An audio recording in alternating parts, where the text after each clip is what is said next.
some music in the background.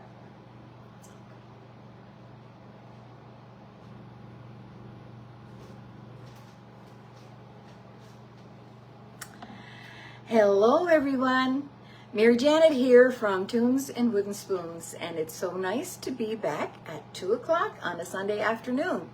And I'm here at the home of Francene Gillis. We have been friends for many years, and I'm looking forward to sitting down and chatting with her about her new book and how in this book we're going to be there's going to be so many people who have a similar condition, have had a concussion, are dealing with the outcomes. And she has done this book not just for herself, but for anyone out there who needs help and resources that you can look into. So anyway, it's great to be here. I mentioned that we're going to have tea, Francene and I, after a few minutes, but I made some muffins, and I have them here. They're all ready. And these are in my first cookbook. These are banana nut muffins. And if you don't have my first cookbook, you can go to my website, tunesandwoodenspoons.com. And if you scroll down, just look for banana nut muffins. They are so good. The thing I find about these particular muffins is they're banana muffins. You can make banana muffins, but it's the topping that does it for me. And it's a nice crunchy topping. It's got brown sugar and butter and pecans and rolled oats and cinnamon. And when they're cooked and they're fresh, when you go to eat them, they've got that little crunch on the top, you know, like an apple crisp kind of sort of thing. But the only thing I find, once I then save them in a nice Tupperware container, of course, the topping gets softened, but they still taste delicious, but they're best when they're fresh out of the oven. So they're going to go in a 350 oven for 23 minutes. So hold on a second. Yes. So Francene has just asked her friend Alexa to set a timer for 23 minutes. So there we go. And we'll have tea after a little bit. So we're going to come over here and have a seat. And I'll introduce you to this lovely lady. This is Francene Gillis. And Francene... Oh, I'm an honor to be here. She's been through a lot.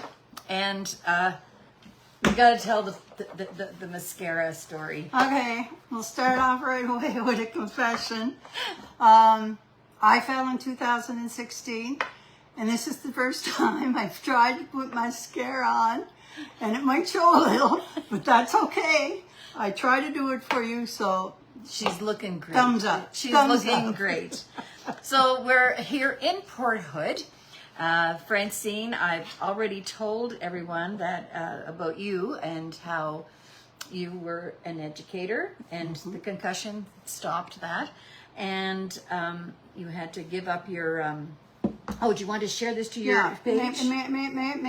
Mary Janet is going to show me how to share the show so I can share it to other people I might know who could benefit from the concussion information. So we're going to share now. No, not that one. We're going to share the live. Okay, so we're gonna just check this out. We're live. There we are. Look at us. Oh, mercy. Okay. Okay, so we're going to share that, and we'll share now to your Facebook page. Okay. So there you go. We're good. I'm on. And good. And anyone who goes on your page can see access that. Thank and you. Earlier today, I shared your website with all kinds of resources. Thank you. So, thank you. We're going to sit here and we're going to talk about an amazing topic, because I'm going to tell you how I felt, Francene. When I heard that Francene fell, which you did. Black ice, I sure did. Black ice going into school one day in 2016. And February 1st. February 1st, and you really gave your head a good blow. And I'm just going to tell you personally how I felt. Don't make me cry. No, I won't. Not this soon. Not this soon. But it was almost like we lost her because this educator, this journalist, this author had been such just a gem to have in our lives and in our community, in our schools, was in her home stuttering. That was just one of the many effects. And you were really, cut off in many ways, because I, for one, was uncomfortable. Like, I didn't want you to feel embarrassed for me coming here. I came one time with something, I think. And so tell us start at the beginning if you want. Start at the beginning of me, or can I give some stats? You do your stats. I'd like, okay, and I want to say something. I only stutter when I'm really tired now, or when I'm really nervous. So that'll go away within 5 or 10 minutes, I hope. Because before I stuttered and you couldn't understand me. But according to, and there's three groups I want to mention: Parachute Canada, Brain Injury Canada, and the Betty Clooney Center in, and I have to tell you a funny story after about the NHL or the CFL or whatever it was. Remind me to tell you that. Okay. All right, so I want to give you this quote. There's outdated pieces of advice that are still offered about concussion.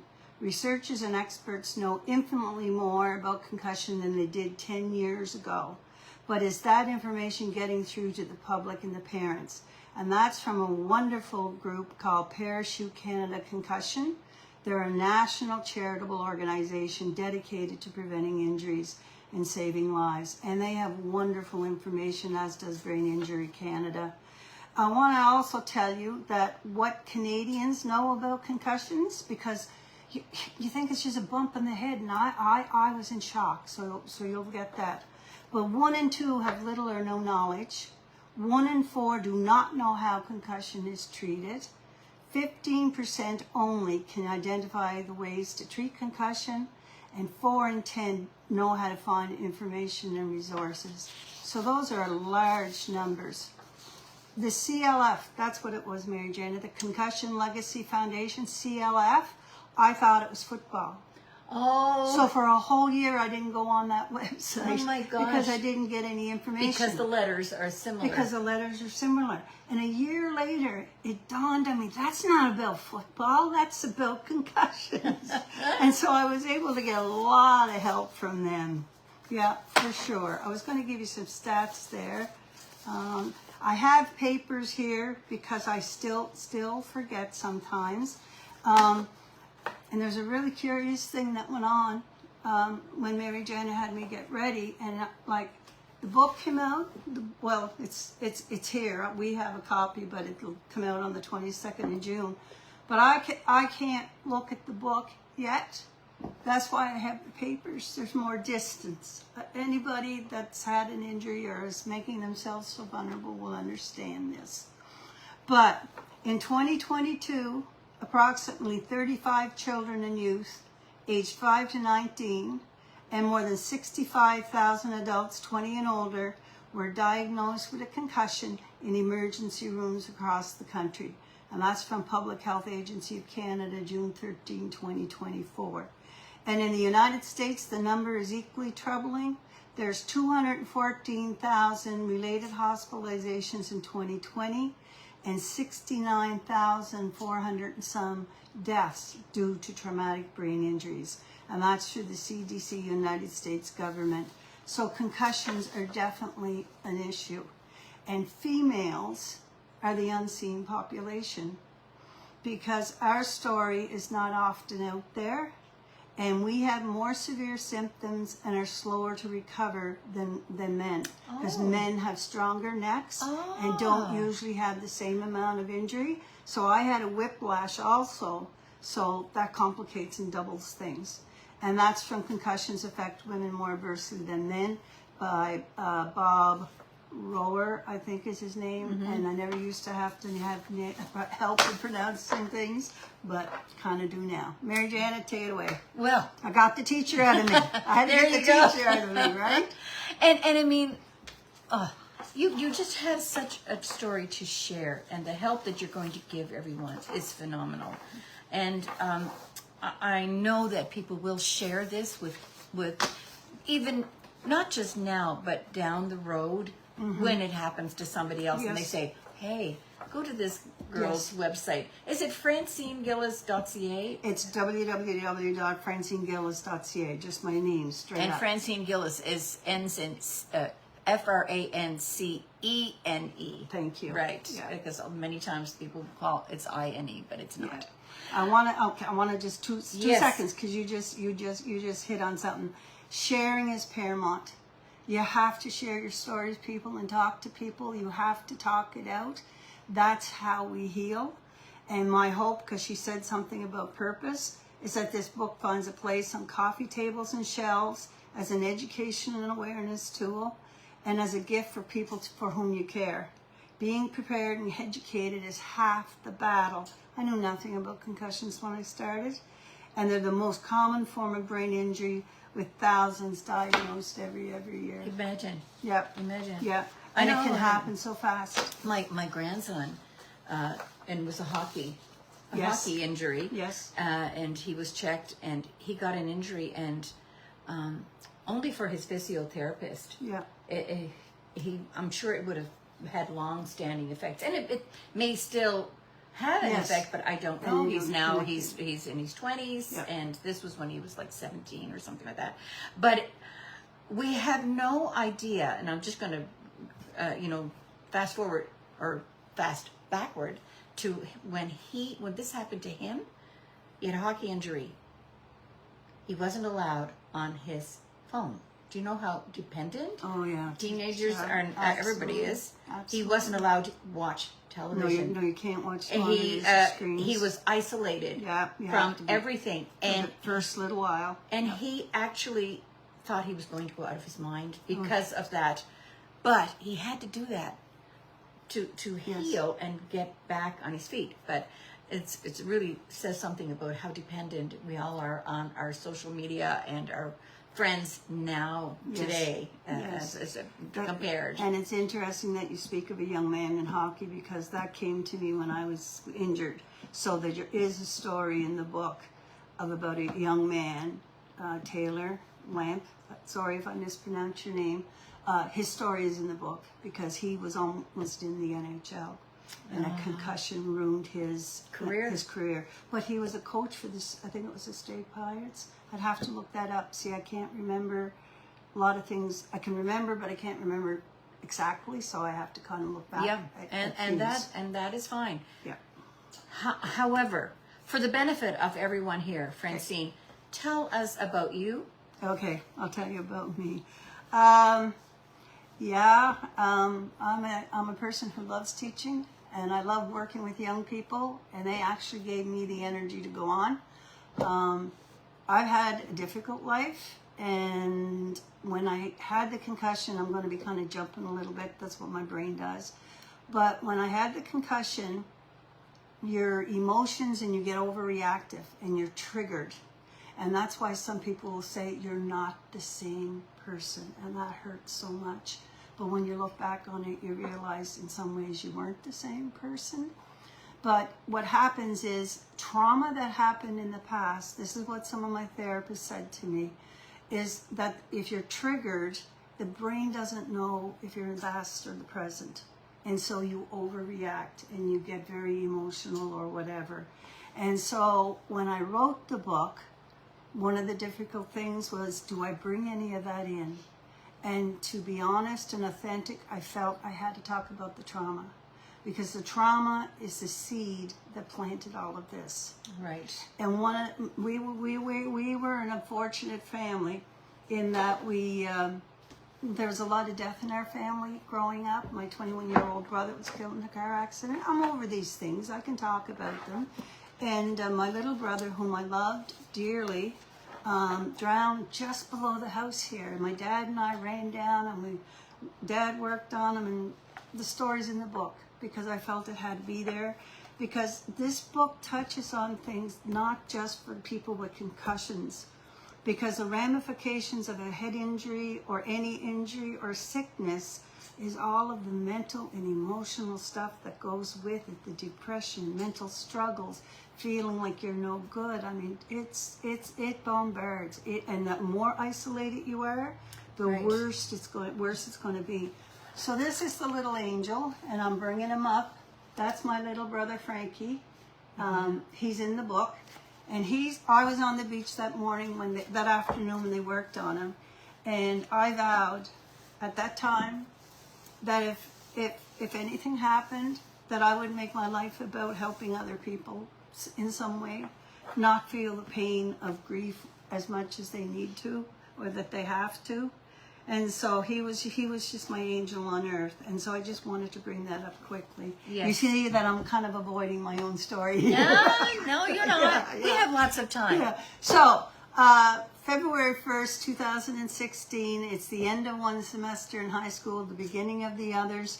The advanced Francene is always allowing and trying to help students do their best. I can attest to that. She taught our kids. God bless her. I with our youngest Mitchell. Yeah, Mitchell was fun. And that whole journal that portfolio, we had, senior portfolio. We Cursed you and know loved, what? but people love that it is now. still in the bookcase, and he just took it the other day, and we review it all the time. Yeah. And only for Francene, we wouldn't have those wonderful memories. Okay, sorry, I interrupted. So Go ahead. that's okay. So the advanced students were in the school on that day, and so I was in a rush. I had my coffee cup in my hand, my bag in the other. I hit black ice, and I went back like that. All I remember is my head bouncing on the pavement. And Joanne Rankin, one of my teachers, she kind of yelled at me and kind of found me sprawled on the ground. And then, of course, the VP came out and people took me inside. And I was arguing with them that I was fine, that I didn't need to go anywhere. I certainly did not want to go to the hospital. So my principal worked with trying to get me to come around. And I think I was stuttering a lot. I don't quite remember. And I think I was unfocused and a little confused and kind of jumping all over the place. But it wasn't well, some of the symptoms showed, the stuttering showed right away, and the balance showed right away, and then the headache and the feeling with the lights coming at you and the sound coming at you. It's like it's an avalanche and you can't stop it. So anyways, the way we work, she ended up calling my husband, and my husband, not realizing that maybe I was hurt kind of bad, took his time and kind of, moved and wandered around as my husband does. And eventually he made it to the school. Another teacher, and I thank him incredibly, John McGinnis, offered to follow us down and to help me when we got to emergency so we could tell the person what had been going on, because I guess they figured I didn't make much sense. So anyway, I believe it was a Dr. Susie. I can't remember her last name. Eager, Eager, yes. Yeah. She examined me and put me in a room, and then they had to do tests because that's the way it is. But with a concussion, I since learned that it will not show on a CAT scan. I had a CT scan. I was sent to Sydney, I think, for an MRI. I'm not sure what it was. And nothing shows on those. And so a lot of people think that they do. And neurologists who are living in the world of looking at x-rays and scans to see what the issue is, I think sometimes might kind of wonder when there's nothing there, well then there's nothing wrong with you and it might be in there. And that's a really sad statement, and that's a really hurtful statement. And females, I find, for some reason, seem to get that much more often when it's an invisible injury. A concussion, an MTBI, which is mild traumatic brain injury, is an invisible condition, which means it can't be seen. There's no blood tests.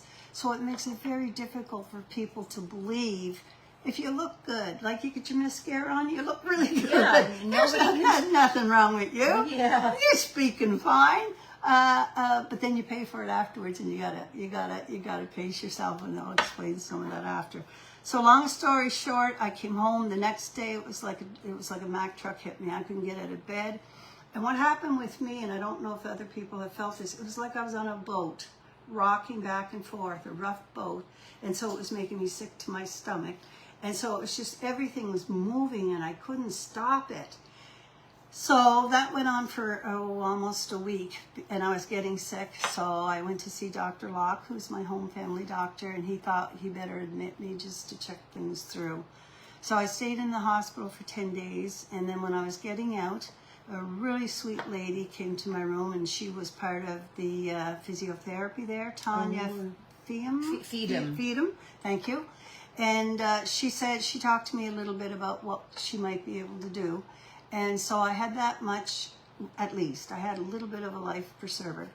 So I came home, and then it was like, okay, I want to be teaching tomorrow. Why can't I be teaching? Because I kept asking him, can I go back to school tomorrow? And were you stuttering at this point? Totally. Nobody could understand. Well, I don't know. People must have been getting enough to understand.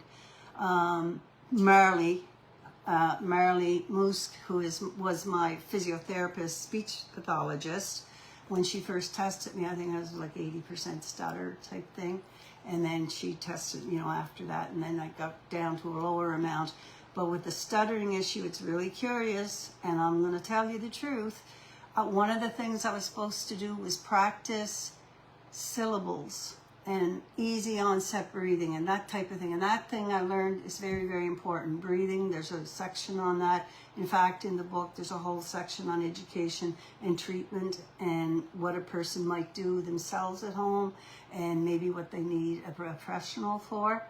But I was not comfortable. I don't know if it was the teacher in me or what, or seeing my students feel bad when they couldn't reach a goal.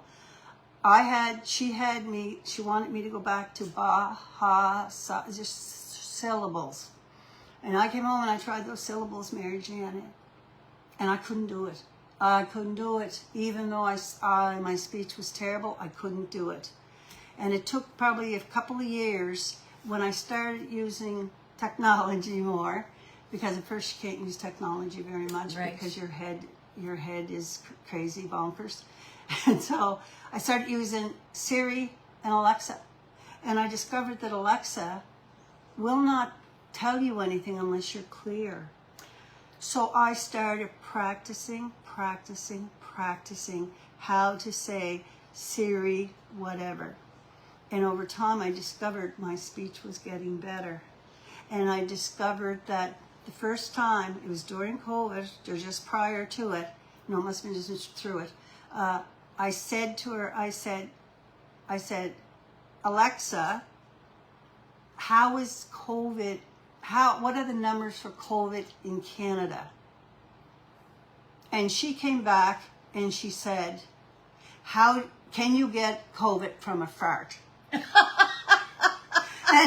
I'm like, what? That's nuts. And then in the added part, there was an answer. There was an answer. There was all kinds of lists and there was an answer to it. And I'm like, this is hilarious.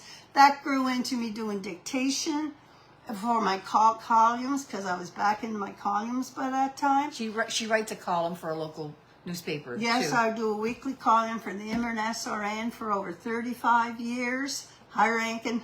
And they give me free rein for the most part. There's only twice in 35 years that my column was pulled, and it was pulled by dear beloved Bill Dumpy. And yeah, he misread something once, and another time I was kind of a little too honest. so that's a tendency that I have to learn to break. I forget where I was, Mary Janet. And oh my God, and you're going to ask me. And this is what happens. Do I have a concussion? Because I'm trying to remember. Well, this is what everybody says, right? Oh, yeah. I'm like that too. But you were using technology and yes, using to get my speech better. And I learned in doing some research, because I had to research or have people help me research in the beginning, because I didn't know what was going on. I wanted back in my classroom. Mm-hmm. I was miserable. I was depressed. I was like, I can't do this. I'm no good to anybody. My worth came from what I did, and I didn't ever feel worth just for being me. And that goes back to a cycle of a lot of things. And so when I fell, I just fell into that pothole of being no good to anybody again. Can I interrupt for a minute? I'm going to go check the muffins. Oh, I can smell them. Yeah, you better. Okay, Yep. you continue. You better. So, I forgot where I was again. So anyways, for 4 months, I didn't know what to do. I was at home. I was alone. I couldn't go out. If we did go anywhere to the hospital or whatever, I had to put a jacket or something over my head to cover the flickering of the windshield and just the light. It was so bright. And so for 4 months, I didn't know where to go. And so where did it go? I didn't realize. Okay, and that might come up a couple of times. That is the name of the book, A Memoir Plus. But I guess that's why it ended up being called what it is. But I have sisters. I've had 5 sisters, and I have 2 that live in Port Hood. They smell delicious. Oh, I'm going to get one of those. That's one of the treats. I get one of Mary Janet's muffins. So I put out a distress call to my 4 sisters, and I just said, you know what? Somebody's got to help me. Somebody's got to find out, where do I go? I asked the doctors in the hospital, and they didn't really know. They said, well, there might be a doctor here, or there might be something there. And Antigonish was mentioned in New Glasgow, which are 2 towns close to where we live. Long story short, my sister in Halifax, Anna, went on the search, and boy, if anybody can search, she shines 10 times above me. And so she discovered a beautiful lady in Antigonish, Jennifer Hilling, who's an occupational therapist. That was my first introduction. And Jennifer referred me to Dr. David Cudmore at a concussion clinic in Antigonish. And it was a wonderful concussion clinic which ran for a number of years, helped a lot of individuals, and kind of was born from St. Yves and the sports system there. And Tara Sutherland was one of his assistants. And so they're in the book, and they give their expertise and they give their viewpoints, and really top of the line experts in concussion. Sadly, that concussion closed shortly after COVID for numerous reasons, and I'm just devastated by that. He released me in July of that year, but I'm still devastated that other people can't get help from Dr. Cudmore and doctors like him. But I did discover there's a tremendous wealth on the internet, but the problem is trying to find it. It took me 5, 6, 7 years. So I have a lot of resources in the book, because I don't want people to be where I was, where you didn't know where to go for help. My goodness, those smell good, Mary Janet. I'm just taking them out because, and I put the kettle on, by the way. Yes, thank you. I figured you would. Okay, so yes, they helped me tremendously. They are in the book. I was referred to Jennifer Hilling. I was with her for a couple of years, and she came to the house, and she did a lot of really good strategies, tips, tools, and tricks. So that was comfortable. Then they referred me to a psychologist, and that was not something I wanted to do because of the stigma, stereotype. You go to a psychologist, a psychiatrist, you're crazy or off the wall. And eventually I realized that it wasn't a sign of that at all. It wasn't a sign of weakness, it's a sign of strength. And to be able to pick up the phone and make an appointment is probably the hardest step. Because once you get there, they make you feel very, very comfortable. So I was referred to a Wendy to go in Antigonish. She was lovely. She had had a concussion, so she could relate. Mm-hmm. Jennifer Hilling had had a concussion, so she could relate. Wendy is now working with young people, but she was just a wonderful psychologist, and she pointed out a lot of things to me. And you need it sometimes. You have to swallow it if it's pride or if it's right. Whatever it is, and just say, you know what?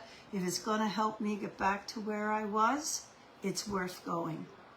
And then I saw a lady in New Glasgow. Her name was Sharon Estrabooks. Sorry, it's Shannon or Sharon. I get mixed up.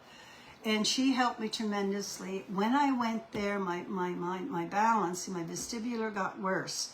Now, I didn't realize it, but prior to my accident, I had lost hearing in my left ear from a virus. Mm-hmm. And the only way I knew it was at home alone. I didn't know because I was alone, but was in school. And the kids with a large class, I'd sometimes notice I couldn't hear in the left ear. But I had no idea that could affect my balance. Oh, so yes, I was having some balance issues at that time, and it was misdiagnosed as, I can't remember the name of what it was misdiagnosed as. And then it was also misdiagnosed sort of as a vertigo.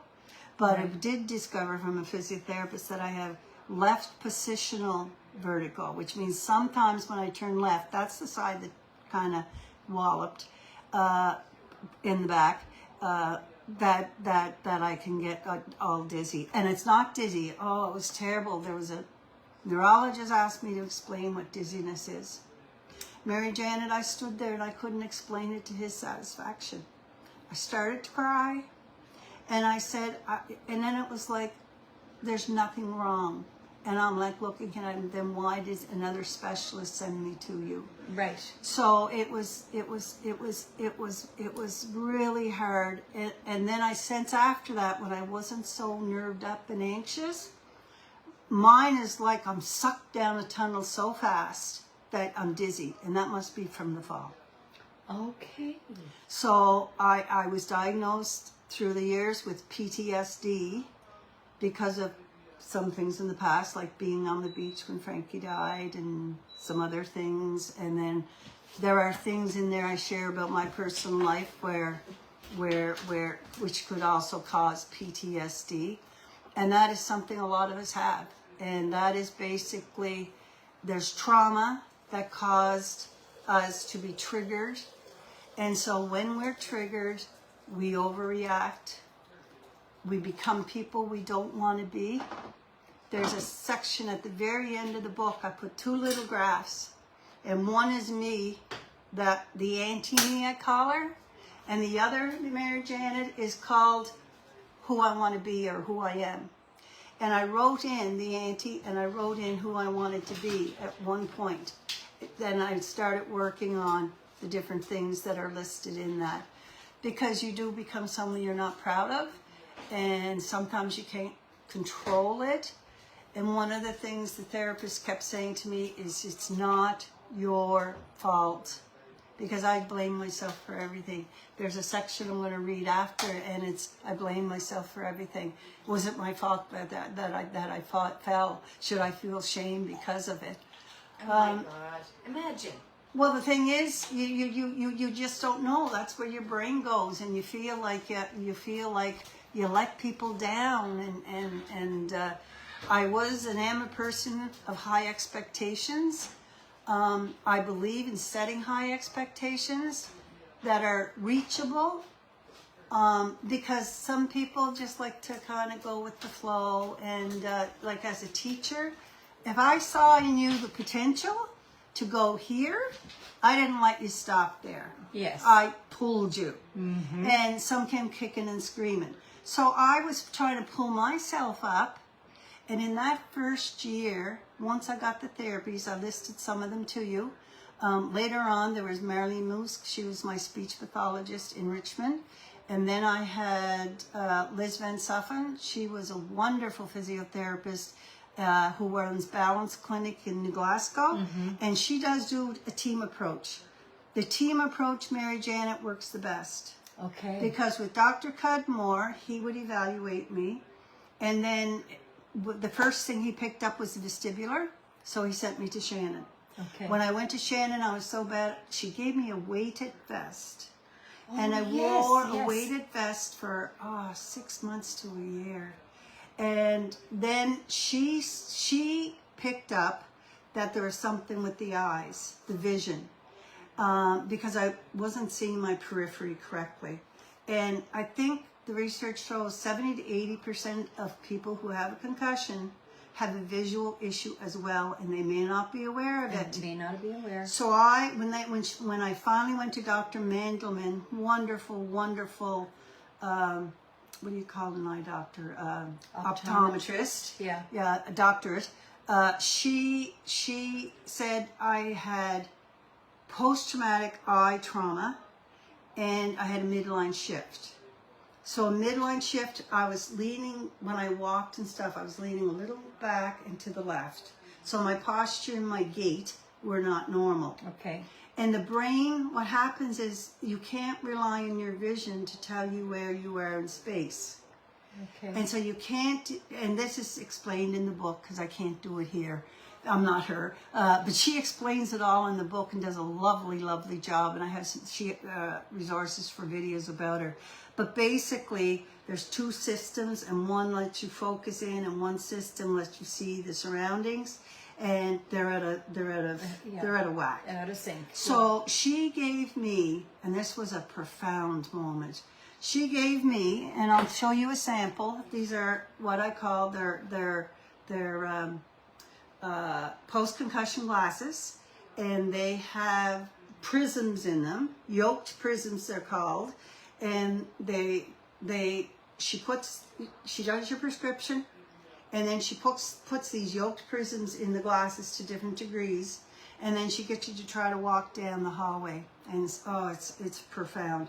And so the first few times I was going, apparently I was a little bit drunk, staggering, and she put the yolk prisms in, and I put on the glasses, and I walked that hall, and I was straight as an arrow. Oh my God! Straight as an arrow. And then you come back, and it was just unbelievable. So I've been wearing these right now I have regular glasses as well, because I'm a little stubborn. But the other thing she does is you can get a tint to your glasses, a blue tint. And I started out with 40% tint, then went to 30, then to 20, and I think these are 10 or 20. And what they do is they help cut the light. Okay. So it's all about the senses, because the senses bombard and they just come at you. And you have trouble seeing and you have trouble hearing. So those were the original therapists I saw. I might be missing some, but they're in my book, and they were so sweet. They said, I interviewed them all, of course, because that's the writer and me journalist, and they said I could do what I want with them in the book. So the eye doctor suggested doing some work as I could handle it, pace myself, on the screen doing digital, because I love doing digital stuff. And so I started creating little cartoons, and then it grew into when I went back into my pages, I'm jumping, but Jennifer Hilling, the occupational therapist, suggested one of my strong points or my strengths was my writing. Mm-hmm. So she said, Francene, start a writing journal and get your thoughts out on the writing journal and do it however. So I started doing that, and then I started adding the research to it as I was going along. Right. And then I found myself going back and looking in it for help. Wow. So as soon as I did that, I said, OMG. This will help other people. Yes. So at that point, it was just, I'll put this all together. If I hear someone with a concussion, then I'll give them copies. Yes. Because that's kind of how I am. As a teacher, I gave all my lessons away, but I want to get them all back now. But anyhow, yeah, what was I saying? Sorry. OMG. OMG. Yeah, I was saying OMG. I forget what I was saying. It was something about... Anybody out there have any questions, you can always put it on there and I'll try to catch it. And because I know that there's some people watching, one friend in particular, and she knows who she is. And she's in Ontario, and she suffered a concussion, and she's a friend of mine. And she's going to come to visit me in Port Hood at the end of June. And I'm taking her here. She doesn't know that yet, but do you hear me? You know who you are. Well, one of the things, because it's an invisible injury, is that if you start to go to people, and luckily this did not happen to me, but I know some of the people in the book, it happened to them, that they start to question.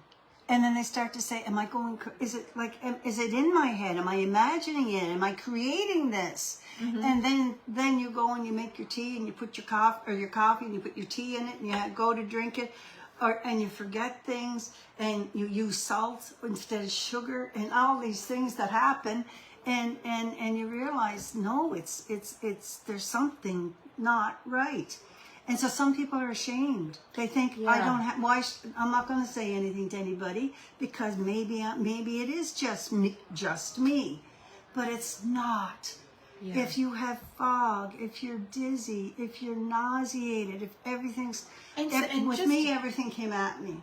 Right. And if I tried to focus, for example, in my speech therapy, which was very difficult to focus and concentrate, I get a pressure, and I call it the claw. And I put it in there because the claw comes when I get fatigued, and I kind of know I have to stop. It's called reaching your threshold. And Dr. Cudmore told me over again as my therapist, don't go over your threshold. When you reach that threshold, you have to back off and then go rest and take it easy. Right. Yeah. And one thing that I realized for you, you had great support in family. Oh my God, I have that in here in my Sandy, family. You know, and your my sisters. Husband, I have that all in there. They were so good to me. And there's a section in there, and I was going to read it as a quote after, but if I can remember it, I'll just state it. The nice thing about it is they understood concussion because I was doing some work on it. So if they had any negative or untoward comments, they kept them to themselves or threw them in the wind where they belonged. Yes. Because when you're concussed and dealing with that, you don't need not any more negative energy coming toward you. It just does not help you get better. No, I don't take milk in my tea, Mary Janice. If it's okay with you while you're doing that, can I do a short reading? You do that. Okay, so this is from page 34 in the book, and it's called Overload. And overload is when just everything's coming at you at once and you can't stop it. Worthlessness screams. I cannot go among crowds, morph into a wallflower. Multiple senses triggering symptoms. Each rebellious day I hang on to my core. Fight to bring her back, reclaim my classroom, return to the profession I love. Excuse me 1 minute. Alexa, turn off that alarm. Okay, sorry about that. No longer feeling complete, I struggle to regain that which was based on what I can do rather than who I am. Thus, an epic explosion. A monumental piece of me is missing. I cannot get her back. Can I? I wish I could do more, be less of a concern for family. They watch, scared. My identity, where did it go? I do not recognize myself. It hurts to think. Why focus on shame and fault, like a broken rag doll missing her limbs? Please, someone sew them on. Prove people care. I am furious at the notion of a substitute in my classroom. I want to be greeting my students, discovering who they are, doing informal assessments, thank you, teaching them the fundamentals of our classroom. Instead, I wear dirty pajamas, rock on a, excuse the D word, damn boat in rough seas, unable to tame the fierce ocean around me as waves push the vessel left, right, up, down repeatedly. Mundane days crowd one into the other with no change. Left on my own, wrapped in an itchy, obscure blanket, not knowing which way to turn. How do I get stronger?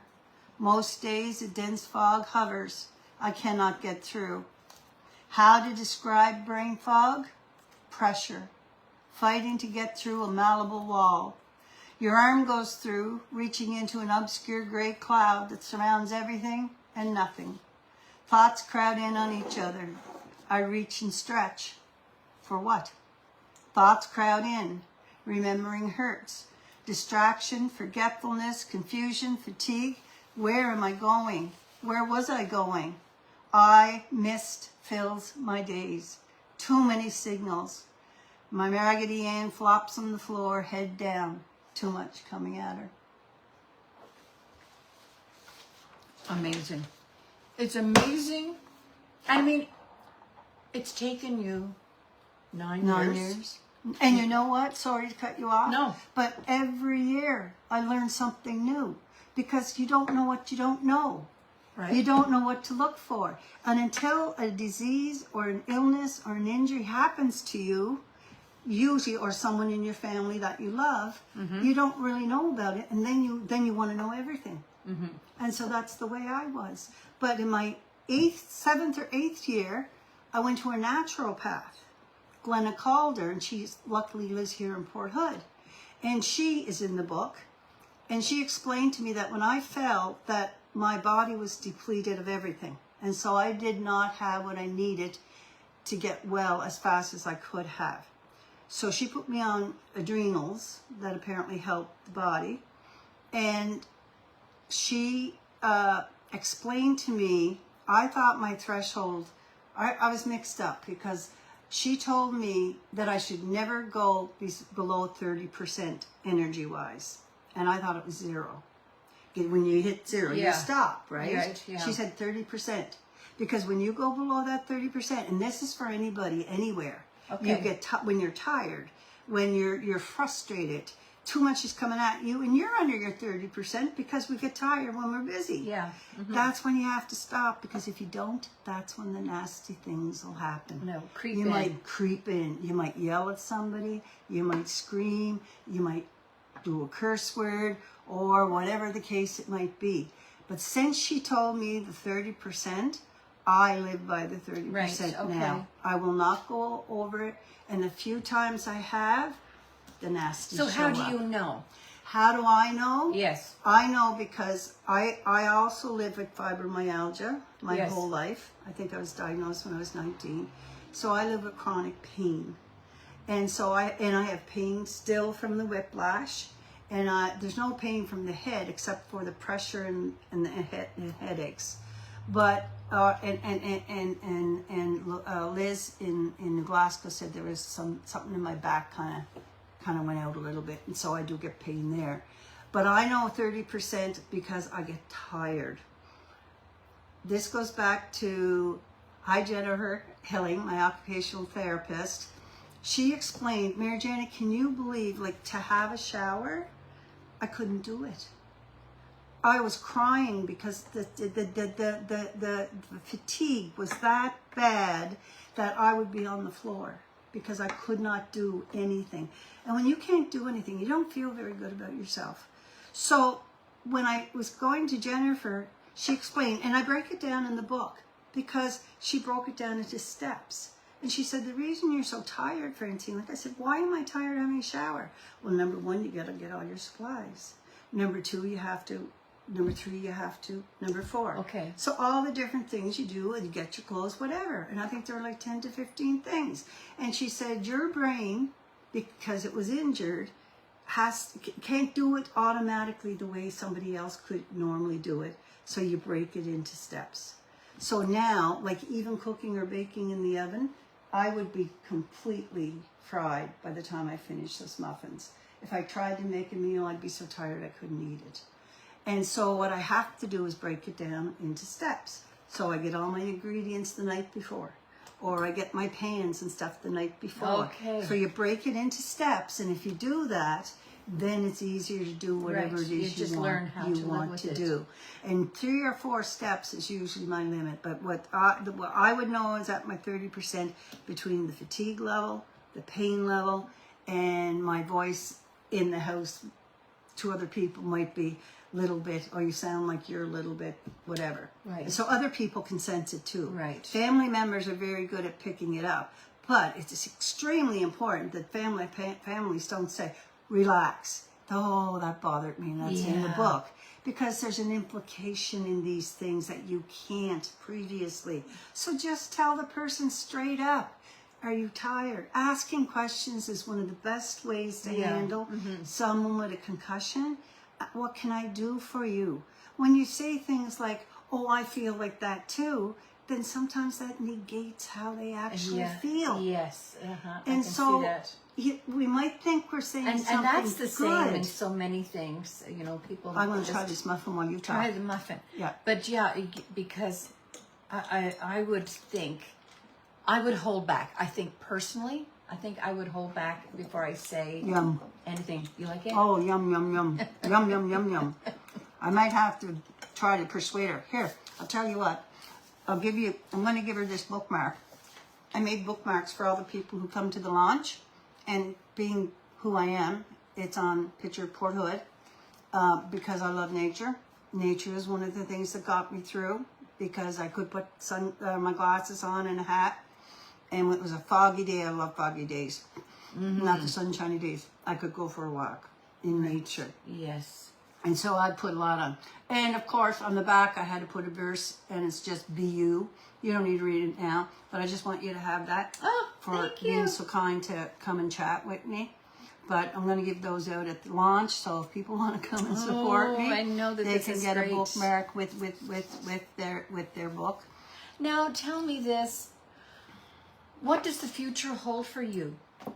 Are you at a platform and that's where you'll be? Or do you suspect that will you ever find the small I into a big I? It's getting there. Do you know what I mean by that, people? At the statement, the cover of your book, Yeah. the title? Yes. is- Purposely has a small I.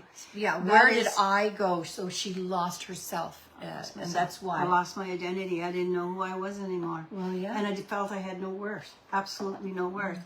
And so for the first year, it was just my husband and I in the house and me going to therapies. And that was it. There was very little socialization. My youngest sister, Stella, she was a wonderful support. She'd come up and stop up. But I think in those first few years, Mary Janet, she might have been the only visitor. Yeah. And then be an occasional one.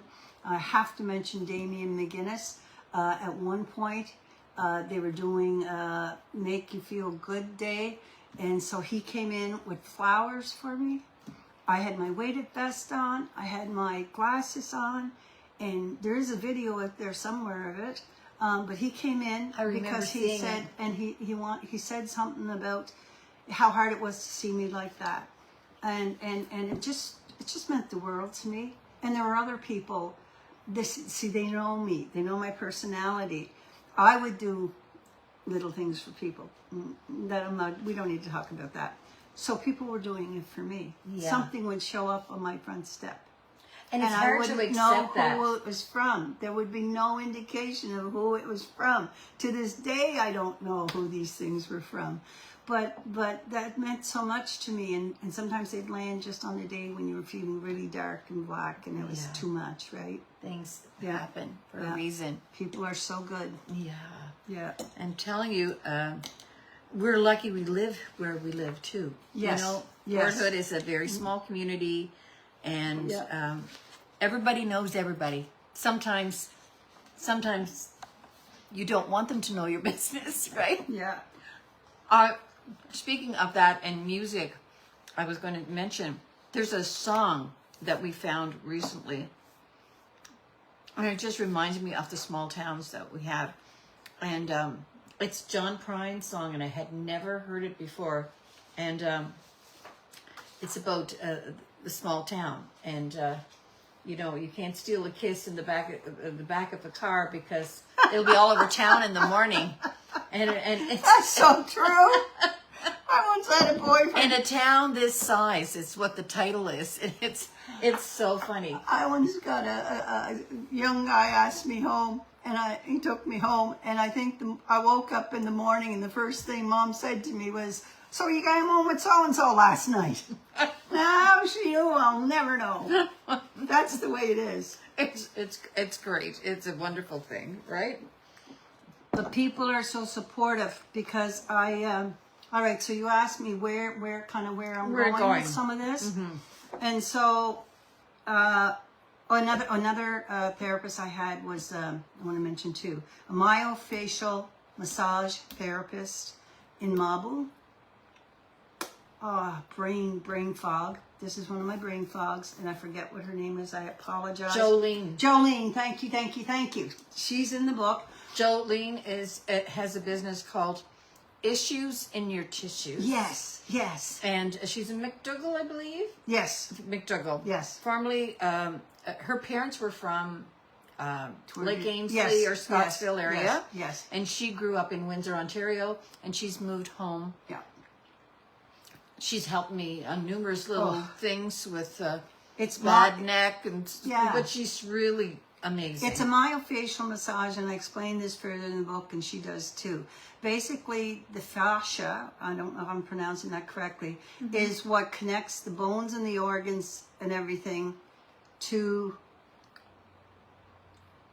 oh God, I can't remember now what it connects them to, the rest of the body. Basically, it's in your, it's your a whole connective body. tissue. It's a all of connective your tissue organs in your and body. everything. And so sometimes, and her massages are wonderful, and she's an excellent practitioner.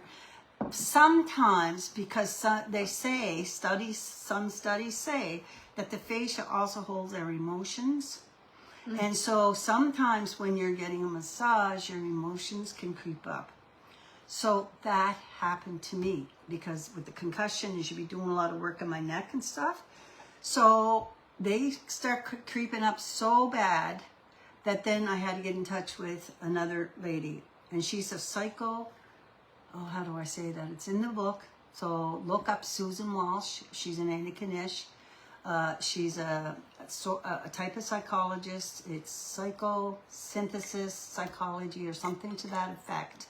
And so I started going to her for all the emotional things that were coming up and being triggered, and she helped me with that. The last one after Glenn Calder is I started going, or I didn't start going, but I went to Mary Anderson in Inverness. She's a nurse practitioner. Love her. Thank you, Mary. You do not know how much you helped me. So through the course of all of this, the one thing I kind of steer away from in the book, I talk about treatments and education and awareness, but I kind of steer away from medicine. Concussions are very individual. You would not be the same as me. And so that's why the doctors, like Dr. Cudmore, would be a captain. The patient would come in and he would assess and then send you to who you needed to see. So that's the way it worked. So with doctors, would say, you're very timid and you don't know what to say. So they'd put you on medicine. And one of the common medicines they put you on with concussion is an antidepressant. And those can be very difficult to find what works for an individual. Besides that, I was on lots of pain for medicine for pain and so on and so forth. But I don't go into that in great detail. But I was on 3 different kinds or 4 different kinds. Dr. Cudmore had prescribed some, and then Dr. Locke had prescribed some. And I just didn't feel that they were working. And this is last year, January of this year. So last year, I still felt triggered. I mean, these things I'm talking about being triggered and that, it's not like I'm automatically doing everything 100% correct. Believe me, I'm not. But Mary Anderson, I talked to her and I finally told her exactly what was happening, because that's something I kind of kept to myself. There's a picture of it in the book if you really want to see it. I created a cartoon around it. Because you have to learn to laugh at yourself. If you don't learn to laugh at yourself, and my husband would make jokes about things, I would say the wrong word. I would say, okay, I'm going to make mushroom squares instead of marshmallow squares. And one time we were going by the causeway, and I said, look at the porcupine. And there were porpoises in the water. So he gets a hoot out of it, and he makes a joke. That is his coping mechanism. Because he was, I don't like to use this word, but he was kind of my caretaker because he had to take over everything. And you mentioned that earlier, how great he was. Yes. So with Mary Anderson, I finally told her exactly how I felt, and she put me on a new antidepressant. Okay. Well, I'm telling you, within a few weeks, I started to feel like myself. Oh my God. And then in a month after, and it's now 6 months, I feel more like myself than I ever did since I fell. Okay. The teacher is coming out of me. Okay. Can you see I it? can see it. I can see it. The writer's coming out of me. And so my only goal in publishing this book is to help people who might be where I was or who will be where I was. Yes. And I want them to be able to look at this book, and it's not just them, it's families. Like, this is a good resource to have in your coffee table in the winter because so many older people fall. Or it talks about just emotions and if you get upset and what you might do, or how you might handle if somebody says something the wrong way. And it talks about how you can talk to people in a way that is respectful. And that doesn't negate. You want to validate. You want to validate people and make people feel good. Right. And so she was with this medicine. I decided, okay, the book, God love her, I have to mention her, Anne O'Connell, OC Publishing is the publisher of my book out of Halifax. And she worked with me. And there were times that the book, like, my writing was confusing. I was trying to do everything. Everything's on overload. That's a word that's very common. The kids laugh when I say that. And just too much of everything. I made my grandsons little books when they were babies. And there's like 100 visuals on one page because I kept plotting things in. And Kimmy said to me one day, she said, Mom, you know, there's a lot of stuff on that page. But anyway, that's okay. That's where I was. At that time, That's right? where I was. And so with the Memoir Plus, I didn't think that my story would be enough because I didn't think I was that interesting a person. But there's where I'm kind of putting myself down. That's the critical voice in your head. You have to learn to get rid of the critical voices in your head because they'll be there. And you'll start to think something positive and they'll just cut you right down. And so interior dialogue is something you have to work on. And I still work on that because I'm very quick too. When I was a kid, I'll tell you a quick little tidbit. Grew up in a home where, because grief was so predominant, Yes. I suspect that's what it was. My dad couldn't cope very well, so he turned to alcohol. And so it was a very difficult upbringing. And so not feeling a lot of self-worth. So when I would go out with kids, and my fellow classmates and stuff, I always out loud put myself down first before they did. Okay. So it wouldn't hurt so much. Yeah. But if you do that enough, you start to believe it. See? Oh my God. You start to believe it. So anyhow, since I'm on the new medicine, I do my pacing, but there's like a fire's been lit again. I got 9 years to make up for. And so the writing aspect, to be honest with you, my bureau drawer, at 35 years I've been writing. So I have like 6 to 8 manuscripts there. So there's a second one I pulled out that I did. I used to do feature interviews for the Oran as well. And one of the features I did was on Sandy, my husband's father, Richard Gillis, and the 4 brothers, Richard, Pat, Danny, and Joe. And the 4 of them entered World War II. Mm-hmm. And phenomenal stories I got together in 1994. And so that kept on the back burner. And one day I said to myself, I want to write that book.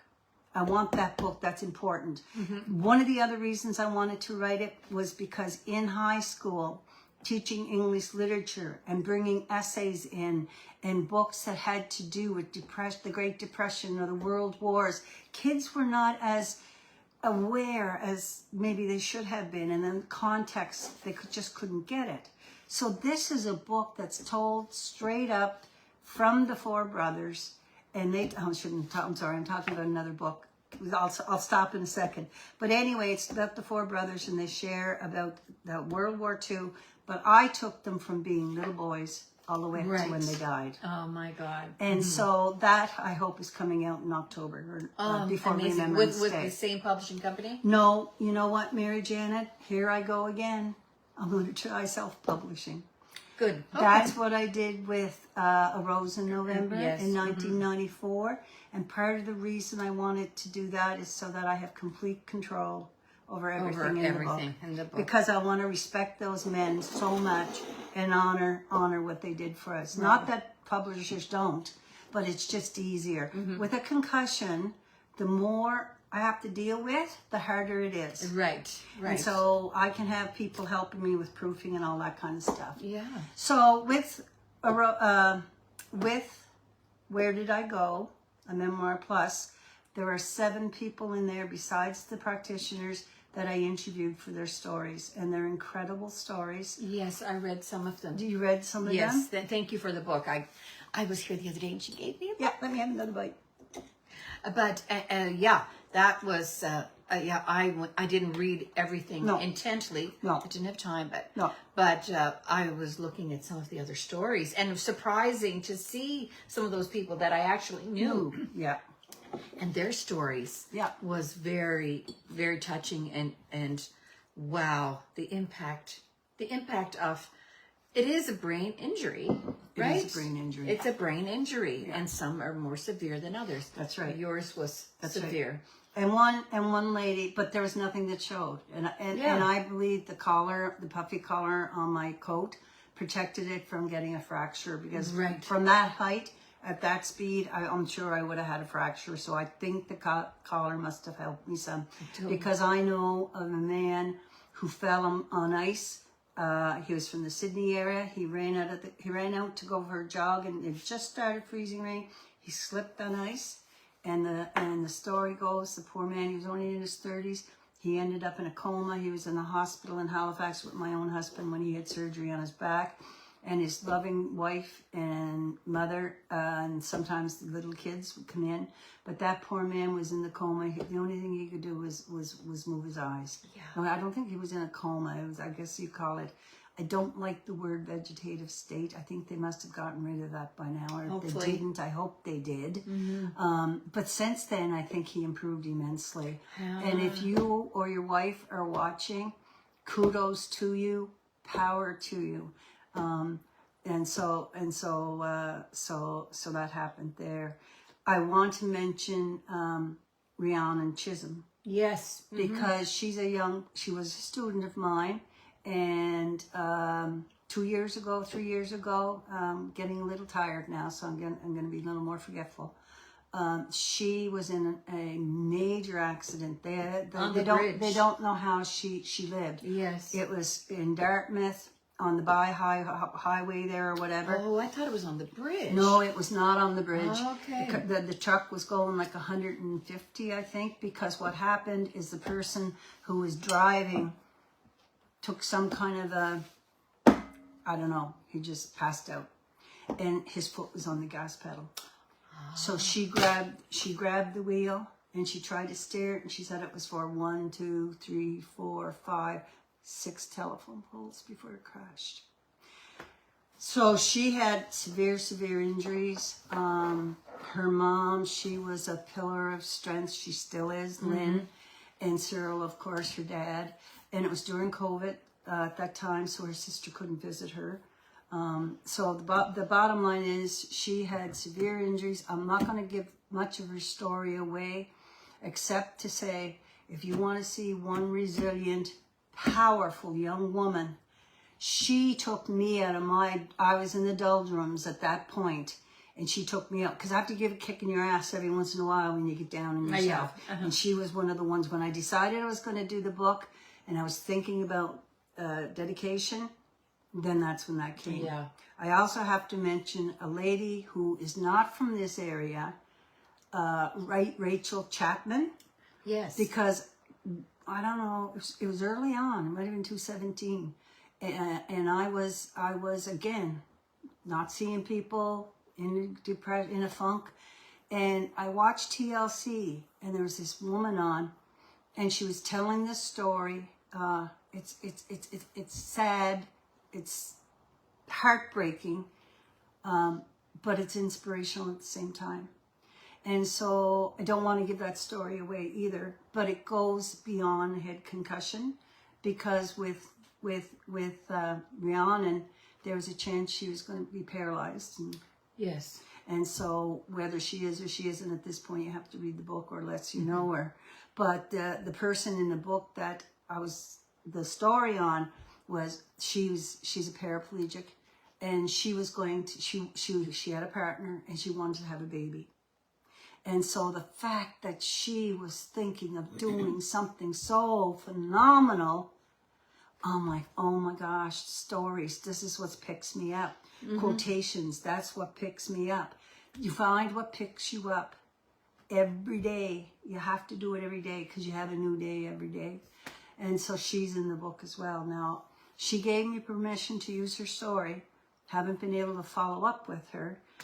And that's a little disappointing, because she'll find out eventually, I'm sure, through some of this media. Yeah. There's another young people, Mary Janet. You know my love for young people. Yes. So I couldn't do the book without talking about young people and the danger of concussion to young people. And I want to mention, I got to find her name again, Rowan Stringer. Yes. I don't know if you know her, and a lot of people may not know. But she was a 17-year-old grade 12 captain of her high school rugby team.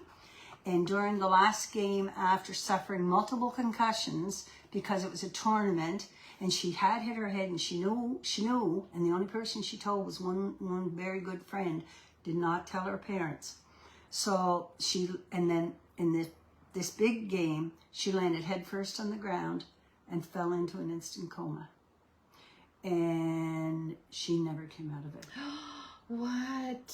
So that poor young girl died. And her parents, Gordon and Kathleen Stringer, and this is what you do when you have grief, or you have injury or sickness or divorce or whatever it might be, you find something from it to make it your purpose. And so what they did to deal with it, they became staunch advocates against concussion. Yes. And the dangers with young people. Yeah. To the point that it's called second impact syndrome.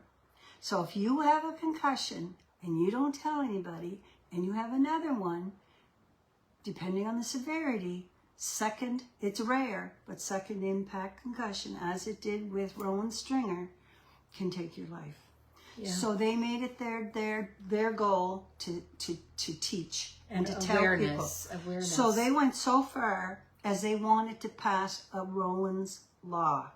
Oh. And they fought years to pass Rowan's Law. And there's lots and lots of information on them. The law was passed in June 2016, and it came to be in September of 2016. And basically what it is that with sports teams, when a concussion is suspected or someone tells you have a concussion, there's a protocol. And also they have to explain to kids on a sports team, they have to go through the concussion awareness piece. And that is just so wonderful that they did that. That helps so many people. So I'm going to ask a very basic question here about concussions. Yeah.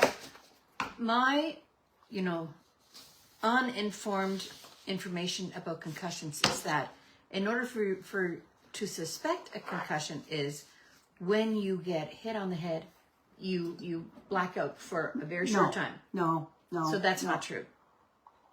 And that's absolutely incorrect. Yeah. Remember the very first quote when we began our chats? Do I remember? That the wrong Yes, information yes. is out there.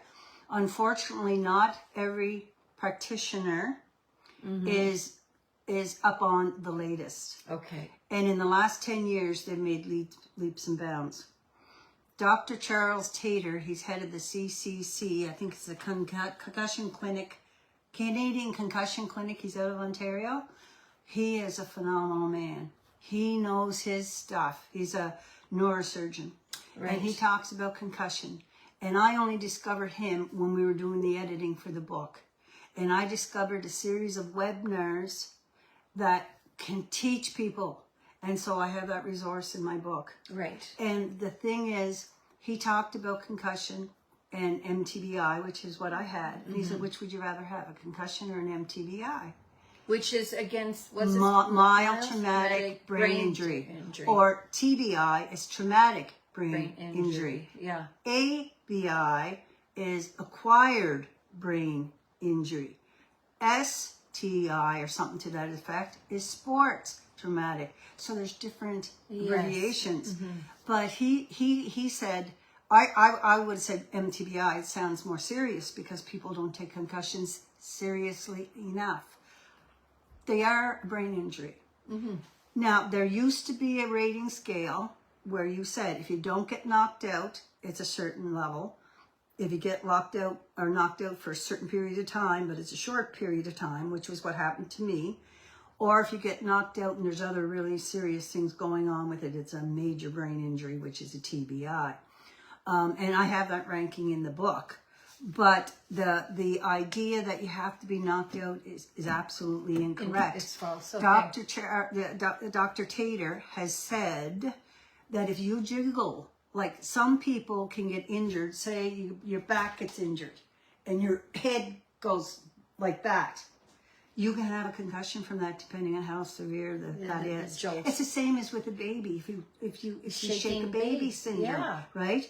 They're finding now, unfortunately and sadly, that in abusive situations with couples, that sometimes the abused partner has a concussion and doesn't know Doesn't realize it. Oh because my God. how can you know you're getting headaches? Well, they must be migraines, or I'm not seeing correctly. Well, it must be a vision problem, or these types of things. Yeah. And so some people will go to the hospital, and the doctor will check everything, and There's nothing wrong. Nothing wrong.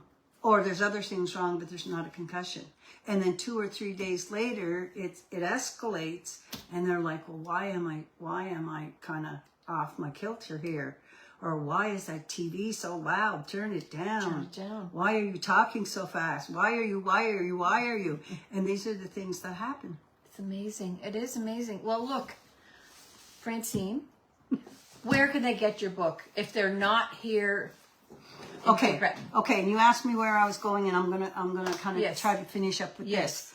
To sell my book, because to help sell the book, you have to do social media. Yes. So I had to introduce myself to social media since last year. Right. And pick at it. So now I have a Facebook account. I have a web, www.francenegillis.ca. I do a lot of things on there, including a weekly blog, and I am going to be doing stuff on concussions and finding more resources to people. Facebook, go back to Facebook. You have your personal Facebook page, but you also I have a professional Facebook page. It's called Francene. If you just check Francene Author Educator. Okay. I don't know the link. I'm having a little trouble with that. I'm getting mixed up. But if you go on that one, it has a picture. It has an icon of an A and me sitting on the A. Okay. And there's an A and an E and a C for the 3 letters. So what I'm doing is I'm posting everywhere I can so that I can get the message out and help other people. And so you can get the book from Amazon Canada, UK, US. Barnes & Noble. You can pre-order it now. It's not released until June 22nd, which is the day of the launch, and I'll have updates on that. You can order it from Indie Store. Yeah. You can just tell them you would like to order the book, and see they have a list of books that they can order. Yes. I'm going to go into gift shops around my vicinity, but if you went into a gift shop and asked, hey, can you check into that? OC Publishing, you can go through my publisher. Right. And ocpublishing.ca, you can go to ocpublishing.ca, and she can get a book for you. I'm thinking, and there'll be updates on this, but I'm thinking of also selling it direct off my Facebook and my webpage. Mm-hmm. And then if people are willing to pay the shipping, to ship anywhere in Canada, it costs $9. So if people are willing to pay that, and then get a signed autograph and a bookmark. Yes. I'd love to do that for them. Mm-hmm. And so that's another avenue. Wonderful. You're a great resource. I have to read You my have to last finish quote. I have to your. read my last Yes, I quote. want to hear the last of that. They're in a heartbeat. I want to read this for everybody who has an injury, an illness, a sickness, or anything. One thing before, because I got to kind of go into literature a little bit. Thoreau says, keep your worries on your thumbnails. Yeah. Okay. Wouldn't it be nice? Yeah. So my injury does not define me is only one part. I cannot forget that. I do not want to be known for sickness or an MTBI or a concussion. I am more. Like puzzles and mosaics, I am picking up the pieces, making designs, ones that sleep deepest in my spirit and heart. It happened to me is not me. It's time to pick up the fragments, decide what self-mosaic to build. Mine will include the ocean, open arms, and an open heart, like Mary Janet. Oh, Francene. I love you. Love you too. What a journey. What a journey. There's so much more, Mary Janet, and that's why you have to buy the book. It's a cross between a textbook and a memoir, Yes. and then sort of like a collection of stories, because the teacher kept coming out, and the writer kept coming out, and I just need to help other people, and if I help other, please help me help others. That's my slogan. Help me help others. Well, I'm so. And thank you for helping me, Mary Janet. Well, if I can use my platform for anyone, and I will, and I intend to continue doing stuff like this, because I am a people person. I love to reach out and help. Yes. But I want to thank you for being so brave, and I didn't cry. And no, you didn't cry. She's a crier like me. Yeah. Yeah. But all that you've been through, I give you so much credit for the digging that you did, as we know you would have, to help others. And I really thank you guys. Anybody who's one thing I want to point out very carefully is that what I went through, there are people who go through so much worse. Oh. So my mother told me the physical pain I have daily, the head stuff, when I'm strong enough, this is what I do. I like to pray, and I have to give faith. Yes. I have to give that faith and nod, for sure. that nod, because that helped me get through. But my mother said, whenever you're in really bad pain or you're in pain, offer it up for someone who has it worse. Yeah, there you go. And I can think of the people in my head, because life is about, it's a journey, it's growth. There's bad things, there's hurricanes, there's the worst Fires. of the worst, fires. And the thing is, it's to have support around you, and to be able to get it within yourself, and then to be able to rise above the pain. And if you do it for a day, an hour, 5 minutes, sometimes you got to do it for a minute, and just do what you can. Do what you can. And don't be hard on yourself. I was my own worst enemy. You know, I know, and I know you, and that's the way you would think. I'm resilient like that. Yeah. I find okay, it's going to be okay. Good. Just let it behind blow me in the wind. and blow in the wind. Let it blow in the ocean and blow in the wind. Port Hood's a beautiful place. It sure is. And Thank Francene's right off the water here. It's beautiful. Thank you. Beautiful place. Anyway, I promised to give you a little update on my cookbook. So met with the publisher on Friday and had wonderful tea, Margie and I.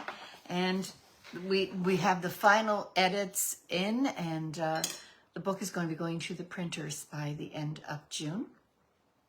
And with that, as long as everything is just right on the money, it looks like what I thought the book was going to be ready in late September, early October. And it looks like maybe it can be available in August. And we'll be posting much more of that. But the book is absolutely amazing. And the book has about 200 pages this time, a little bit more than the last two. And the 39 grandmothers that we have focused on. Wow. They're Wow. the presence of them, you know, and we visited with each one of them and 2 grandfathers, and have their recipes in the book. But there's also lots of other recipes that have been shared with me or from family, from friends, from neighbors, and you make it your own.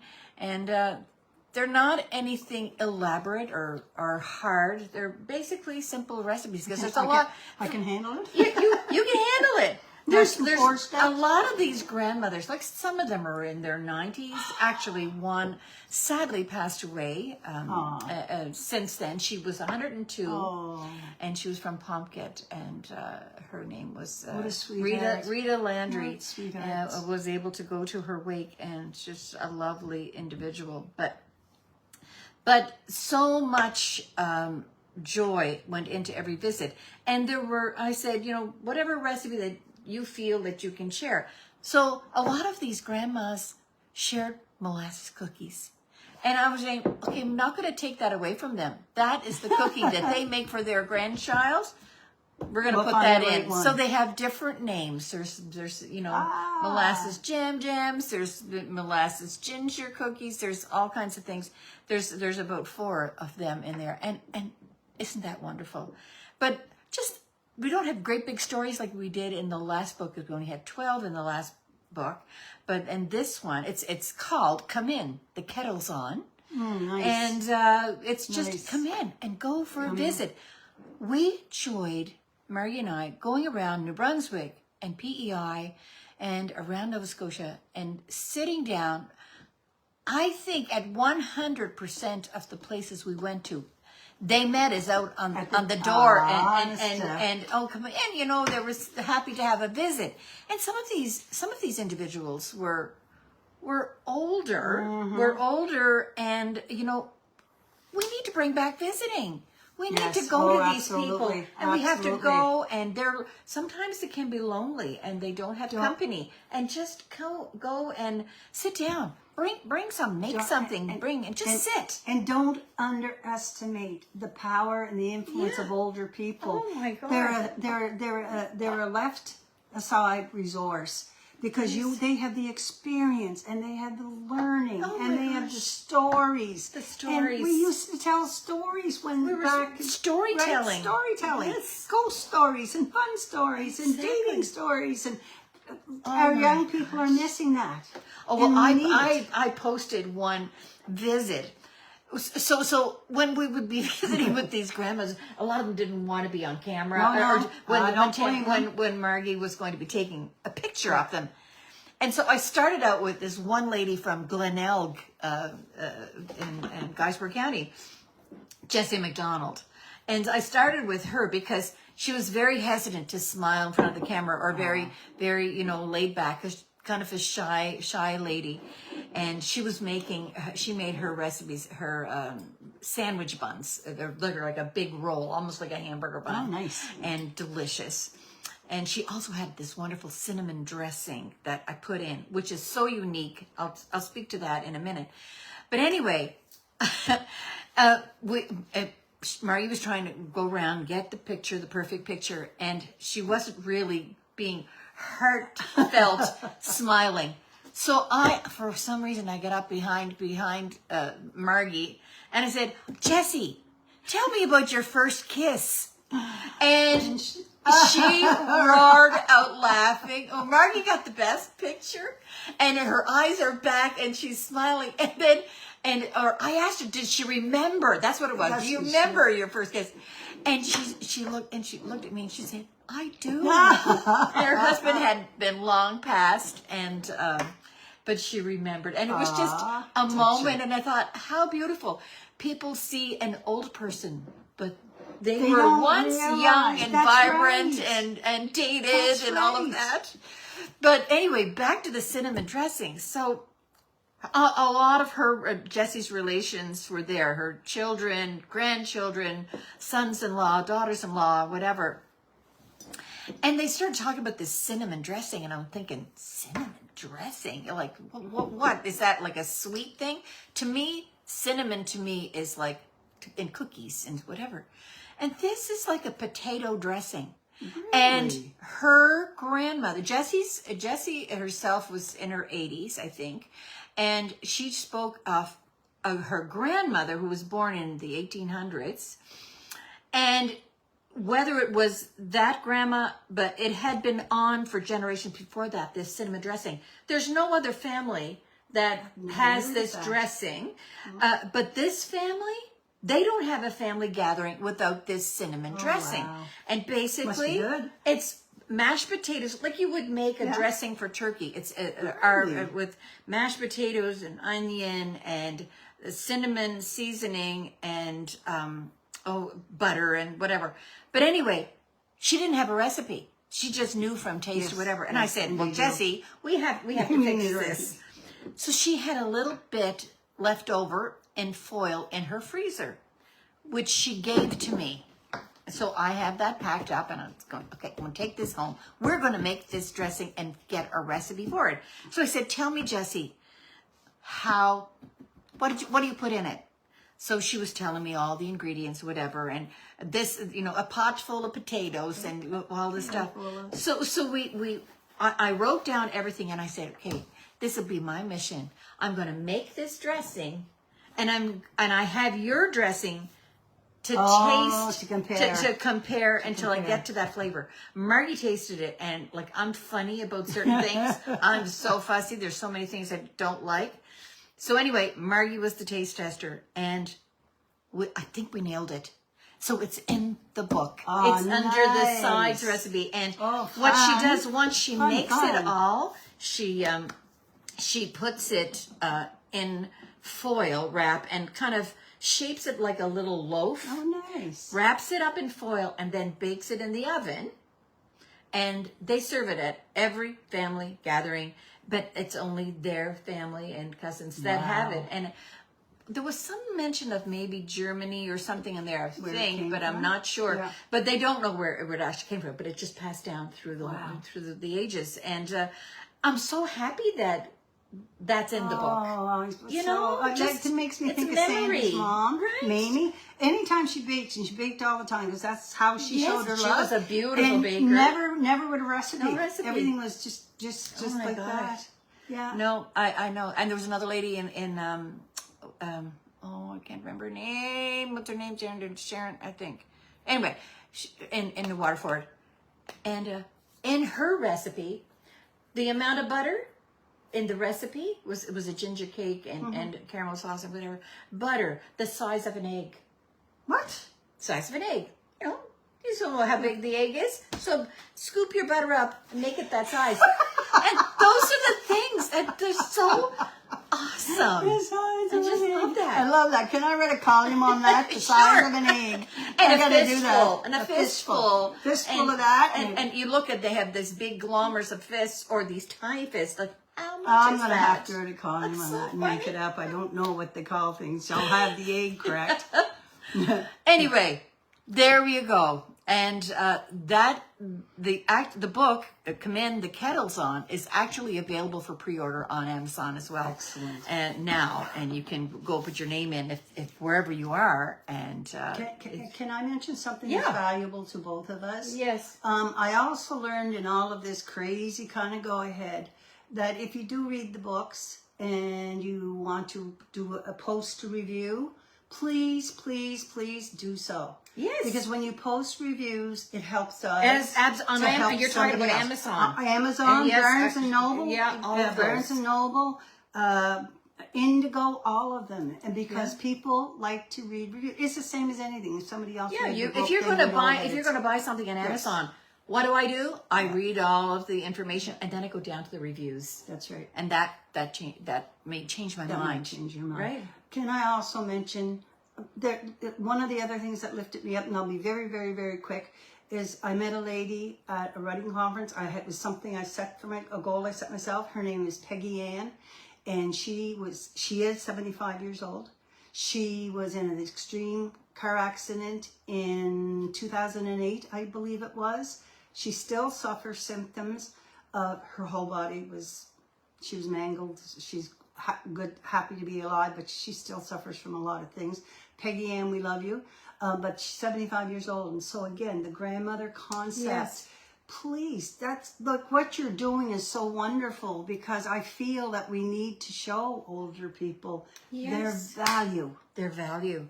Oh my God, their value. And you know, like a youth will see somebody and they're old and they're wrinkled, old, whatever. and they don't know anything anymore. That's right. That's right. Or they don't know technology at all. Oh, my God. Or they can't turn on the camera.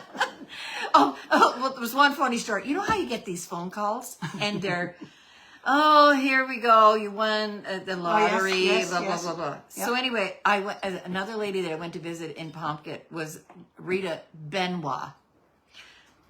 And I laughed so much during that visit that the backs of my head, behind my ears, were sore when I got in the car because I laughed that much. That's so But good. one thing that happened when we were there, a scammer called Oh, on the phone. yes, yes, yes. And she said, "Well, I know that's a scammer." She said, "As soon as they ask for Mrs. Benoit." And she's Mrs. Benoit, and you know very well, you know. But anyway, she was just a joy. She made brownies, and she was hilarious, and I love her. And we put a picture in of all of us dying laughing. That's one of the pictures so that's in the precious. book. Margie did some wonderful pictures in the book. Anyway, that's enough. We did a great interview today with this lovely Francene, and I hope for any of you out there that need that book, you will acquire it, and or come to the parish hall here in Port Hood on June the 22nd. 2 to 4. 2 It's to a Sunday 4. I will be afternoon. there. It's a lazy, hazy, crazy kind Yeah, of day. and that will be lovely. Yeah, well, hopefully it'll be a good turnout. I hope so too. Thank you again. You're Thank more you than again. welcome. Okay, everybody. It's an honor. Have a wonderful rest of your Sunday Thank day. you for watching. And if you're watching on the replay, share it all, because it's important information, and Honor it's one what's of those said invisible because, things. And honor right? what's said because it's said Yeah. in trust, and it's said to help others. We have to make ourselves vulnerable. Oh my God, But when absolutely. you do that, sometimes it can be difficult, right? Yeah. Because you don't know what's going to come back. So just post on the Facebooks and like what we're doing Yeah. and review what we're doing and try and get the message out. 100%. Yeah. Okay. 2 great We'll books see you. coming out. I love you. Christmas and presents. Remember, love one another. Okay. And tell them you love them. Say the words. Absolutely. Say the words. I never got the chance with 3 people. Aw, Say the words. Do it. Okay. Bye-bye, everybody. Take care.